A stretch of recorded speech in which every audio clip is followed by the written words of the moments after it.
I really did not expect to be talking about 3 new Persona games that were announced the other day, and to be honest, I didn't expect to be talking like this at all today, but I usually do these type of videos talking about certain announcements and certain details about games that I really love. I've done one for Dark Souls in the past, I've done one for Zelda, and now I'm doing one for Persona.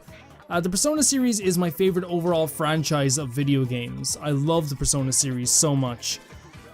It's one of those things that, like, I see it on my shelf all the time and I'm like, man, I can't even go back and play it. I eventually do, and I'm like, I don't want to go back and play it because I just have to go through all that stuff again with, you know, the characters and how attached you get to them.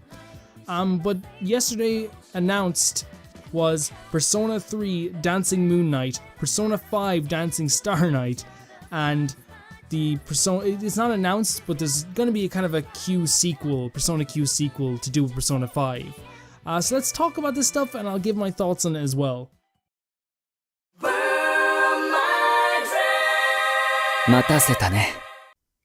Starting with Persona 3 Dancing Moon Knight, I think the setting already just looks fantastic. We've never really gotten to see Persona 3 look this good, and they're kind of using the style of Persona 5 to do Persona 3 Dancing Moon Knight. What we saw was, you know, Aigis and her crew basically dancing to the music of Persona 3, but with kind of a techno vibe mixed in. I think this looks so good, and if only they could like do this as a remake for Persona.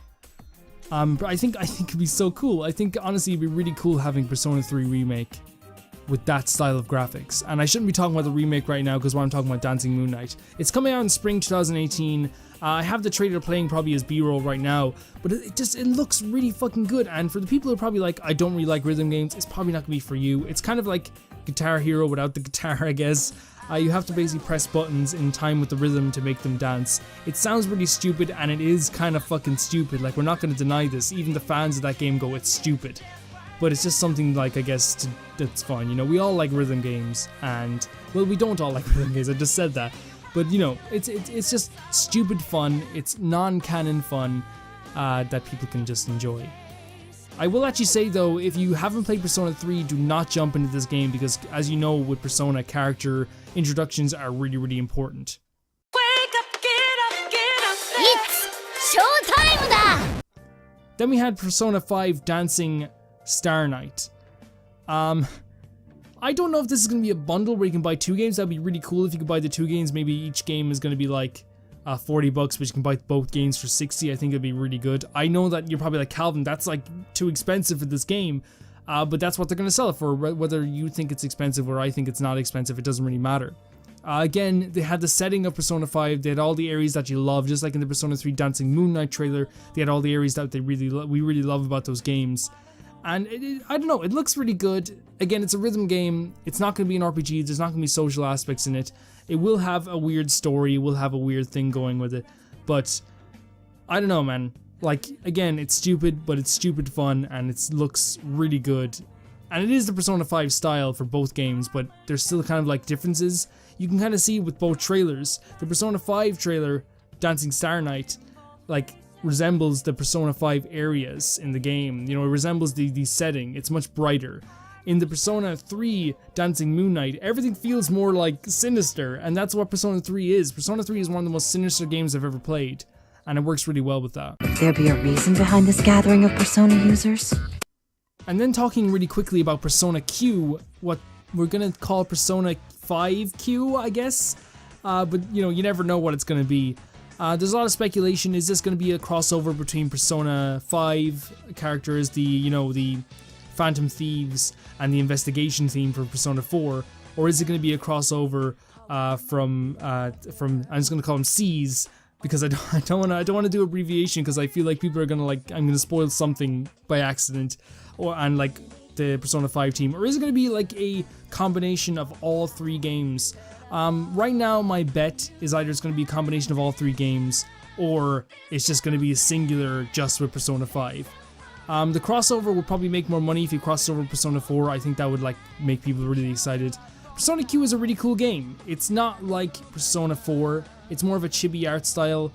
At first glance of it, I remember thinking this is stupid, and then after, you know, going deeper into it, it's actually a really, really cool game and has a really cool crossover thing between both worlds. Again, non-canon. People can say it's canon till they're blue in the face. It's not canon, and a lot of people know it's not canon.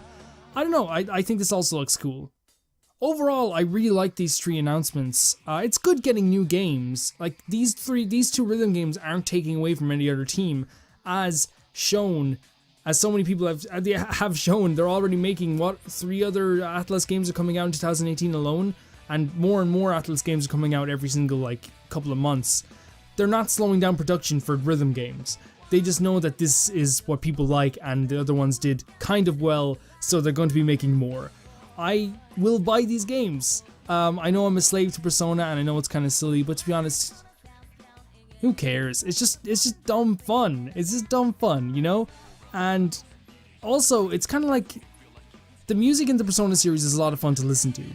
It's honestly that type of music that, you know, the rhythm in it and all that stuff that it has going for it is a lot of fun to listen to. And the idea of pressing buttons in time is something I love so much. I love doing that. Like, you know, Sly Raccoon or Sly Cooper, that mission in the swamp where you have to press the buttons in time. A lot of people don't like that, but for me, I love the rhythm thing because it actually, like, I don't know, it's something about just like having to do something in rhythm and in time is so much fun. That's why I love Guitar Hero, and I just love rhythm games in general.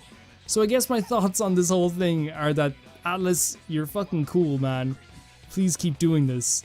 This whole 3 games are just 3 new Persona games that aren't in the canon story, of course, that just, again, it's just about having fun, man. All these games are just gonna be so much fun.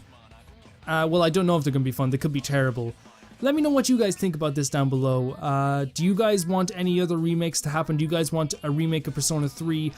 Is there any games that you would like to maybe made into rhythm games? Maybe a Zelda rhythm game or a Metal Gear Solid rhythm dance game? Or, I know that's, people are probably killing me right now. Please do not do that. They're saying do not do that. But, you know, is there any game that you would like a spin-off of, and what would the spin-off be? Maybe like a Zelda Racer even, or maybe even a Bayonetta racing game. I don't know, I haven't played Bayonetta ever. So guys, thank you for watching this, and I will see you very soon.